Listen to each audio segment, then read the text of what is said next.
equation of line in standard form. Equation of the line.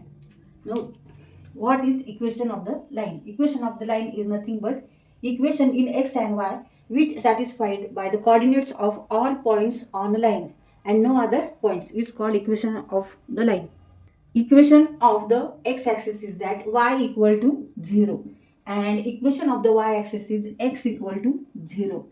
Here equation of the x-axis is y equal to 0 because all points on x-axis and coordinate y coordinate of all points on x-axis is 0. Therefore equation of x-axis is y equal to 0 and all points on y-axis and their coordinates x coordinate is equal to 0 means that x coordinate of all points on y axis equal to 0. Therefore equation of the y axis x equal to 0. तर इथे ही coordinate system आहे x Y coordinate system. Equation of the x axis म्हणजे ह्या x ॲक्सिसवर हे जे points आहेत ह्यांचा जर आपण वाय कोऑर्डिनेट जर घेतला तर तो किती येणार आहे, तो येणार आहे y equal to 0. Therefore equation of x axis is that Y equal to 0.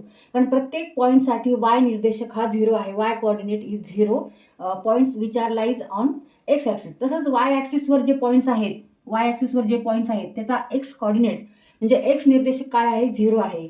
इथला कोणताही पॉईंट जर घेतला आणि आपण त्याचा एक्स निर्देशक बघितला तर तो 0च येणार कारण ते सगळे पॉईंट्स हे वाय ॲक्सिसवर आहे म्हणून एक्स निर्देशक 0 आहे. X coordinate equal to 0. Therefore equation of the y axis is that x equal to 0. And equation of line which is parallel to x axis. आता एक रेषा आपण काढू जी एक्स ॲक्सिसला समांतर आहे. तर त्या समांतर रेषेचं आपल्याला इक्वेशन काढायचं आहे.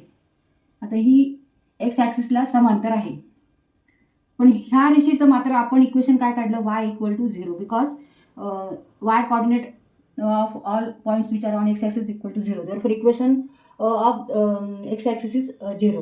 पण आता एक्स ॲक्सिसला equation of x axis is that is Y equal to 0. पण एक्स ॲक्सिसला जर आपण असा एक समांतर जर रेषा काढली तर ह्याचं इक्वेशन काय येणार, इथे वाय इक्वल टू 0 आहे पण इथे समथिंग आहे, समथिंग डिस्टन्स आहे. तर इथे समजा के आहे, इथे y equal to 0 x equal to 0 पण ह्याच्यावर जे पॉईंट्स आहेत त्यांचा मात्र वाय इक्वल टू 0 येणार आहे म्हणून equation of X Y equal to 0.